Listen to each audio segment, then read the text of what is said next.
Attention, cette émission est laissée à la discrétion de l'auditeur. Les propos et les opinions peuvent choquer. Oreilles sensibles s'abstenir. Richard Martineau. Un animateur pas comme les autres. Richard Martineau. Cube Radio. Bonjour, bon mardi, merci d'écouter Cube Radio. Il y a des gens qui disent qu'on devrait interdire aux animateurs radio, par exemple, de dire qu'il faut tuer tous les Noirs en ondes. Ça a l'air que ça devrait être interdit.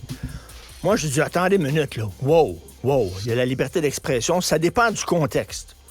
Il y a des contextes où on devrait pouvoir dire qu'il faut tuer tous les Noirs. Si je disais ça, vous diriez, Christy, le gars est complètement capoté. Hein, il faut l'envoyer à l'asile.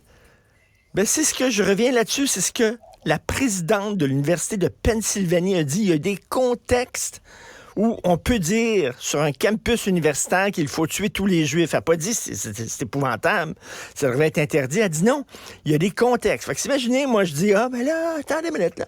Il y a des contextes où un animateur radio peut dire il faut tuer tous les gays.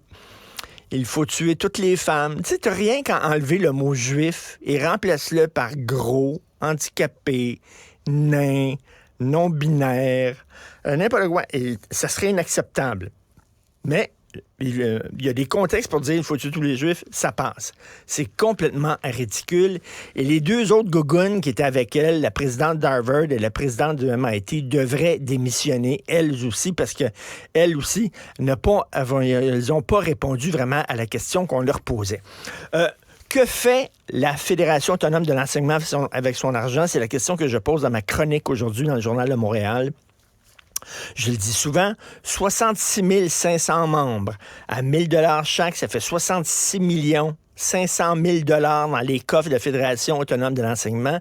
Comment ça se fait que ces profs-là doivent se tourner vers l'aide alimentaire et des dons des citoyens pour pouvoir joindre les deux bouts? Qu'est-ce qu'ils font avec leur argent? J'ai posé la question sur ma page Facebook et j'ai reçu des réponses extrêmement intéressantes, même de syndiqués. Alors, je vais vous dire quelle réponse.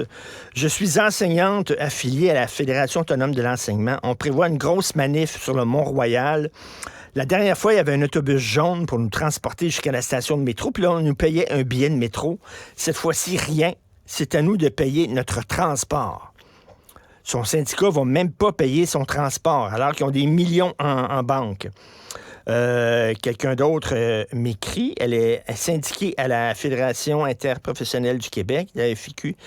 La même question se pose avec la FIC, qui est mon syndicat. 1 000 $ par année en contribution, fois 80 000 membres. Que fait la FIC avec notre argent? Quelqu'un m'écrit, plus les salaires augmentent, plus les gousses des syndicats augmentent. Il y en a un autre, vous savez, hier, j'ai parlé justement à Simon Landry, qui est professeur, puis il dit qu'il avait reçu un beau manuel en couleur là, sur du papier glacé et de son syndicat. Il dit, comment ça se fait que c'était pas avec du noir et blanc? Pourquoi c'était pas en noir et blanc? Non, c'était en couleur. Il dit, en noir et blanc, ça aurait fait la job. Il y a quelqu'un qui dit, les dirigeants syndicaux dilapident leur fric en se graissant en premier, puis en finançant des causes gomme ballon à la mode du moment, au lieu de se monter un fonds de grève placé dans des obligations garanties à du 5 % d'intérêt par année afin de protéger leurs membres. C'est une belle bande d'amateurs. Quelqu'un m'écrit, je suis un prof affilié à la Fédération autonome de l'enseignement. Il se paie des tucs, des drapeaux, des crécelles. Il achète de la pub à la radio. Et il y a un autre qui dit, ça c'est bon, ça fait des années qu'ils font pas de grève. Donc, ça fait des années qu'ils empilent des millions et qu'ils n'ont pas à payer pour un fonds de grève parce qu'il n'y a pas de grève depuis des années.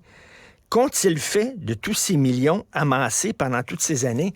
On a le droit de poser la question. La question se pose sur ma page Facebook personnelle. Vous pouvez y aller. Là. J'ai posé la question il y a quelques jours. J'ai reçu plus de 100 commentaires, des commentaires de gens qui ne sont pas affiliés à la FAE, mais aussi des commentaires de syndiqués. Et c'est très intéressant.